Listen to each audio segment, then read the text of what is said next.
President Bola Tinubu says that Atiku Abubakar's attempt to obtain and use his Chicago State University (CSU) academic records against him at the Elections Petitions Tribunal was only a wild goose chase because the Nigerian court was no longer admitting evidence. In the presidential election held on February 25th, Mr. Abubakar finished second with 6.9 million votes, trailing closely behind Mr. Tinubu, who had 8.7 million votes and was declared winner. But the discrepancies in Mr. Tinubu's credentials prompted Mr. Abubakar to approach the United States District Court for the Northern District of Illinois to subpoena CSU into releasing the president's records to aid his argument at the Elections Tribunal in Nigeria before September 21st, when judgment is anticipated. Mr. Abubakar had sought a nullification of Mr. Tinubu's election triumph on the grounds of alleged electoral fraud, narcotics dealing and election irregularities at the tribunal, where he also hoped to tender the CSU as evidence to substantiate his claims to provide a strong argument. But Mr. Tinubu, in his defense at the U.S. federal court, said it was unnecessary to release his records to Mr. Abubakar at this point, asserting deadlines for admitting any evidence in the elections tribunal elapsed in July. Furthermore, the evidentiary portion of the electoral court proceeding closed July 29, 2023, and a judgment is currently in the process of issuing. Exhibit 7, Report of Pre-Hearing Session. Therefore, there is no indication that the Nigerian election court would receive any additional evidence, Mr. Tinubu asserted in his response to application for issue of discovery on August 23 through his lawyers, Chicago-based Charles Carmichael and Oluwole Afolabi.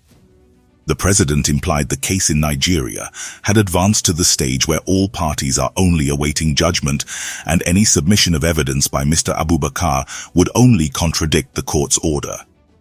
Although Mr. Abubakar's counsel believes it can attempt to submit additional evidence, that would be contrary to what the election court already ordered, argued Mr. Tinubu's lawyers. Based on the nature of the tribunal and the proceedings underway, the electoral court would not allow the material sought by the application to be admitted. Mr. Tinubu's lawyers contended that the main piece of information requested by Mr. Abubakar was whether the Nigerian leader had received a diploma and graduated from CSU, which the university registrar verified in its affidavit, and that the other pieces of information sought were irrelevant. The rest is immaterial, the lawyers stated. The president further blamed an unnamed university clerk for entering wrong information on his records released to Nigerian lawyer Mike Enahoro Eba in August 2022 in response to a previous subpoena.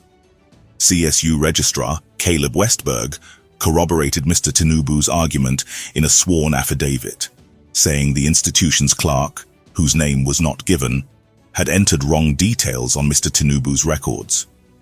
But Mr. Westberg was cautious with his words, asserting the difference is likely the result of human error. That the school registrar did not explicitly state it was an error, but instead used evasive and culpability-free phrase such as is likely under oath was a dead giveaway, that the school was unsure whether it was actually an error and was covering its tracks to avoid legal battles, should the court detect malfeasance and file charges against the institution. Now, here is my opinion.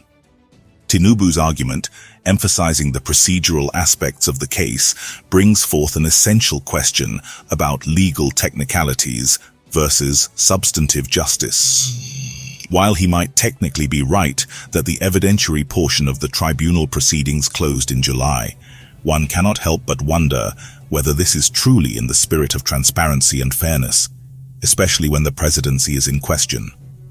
Furthermore, the handling of Tinubu's records by CSU raises eyebrows. The university's explanation, leaning on human error as a possible cause for discrepancies, is far from satisfactory. The cautious phrasing by the school registrar, Caleb Westberg, using terms like is likely when describing an error, hints at a lack of full transparency, or at the very least, a desire to sidestep potential legal repercussions. Institutions, especially educational ones, should maintain impeccable record-keeping and be forthright in their communications. This entire saga underscores the need for more robust systems of vetting and verification long before election seasons, ensuring that the public is not left in suspense over the credentials of their leaders. After all, the integrity and transparency of the electoral process are foundational to the health of any democracy. The Nigerian public deserves nothing less than clarity and certainty when casting their votes and determining the leadership of their nation. Let us know what you think on the comment section, and thank you so much for watching.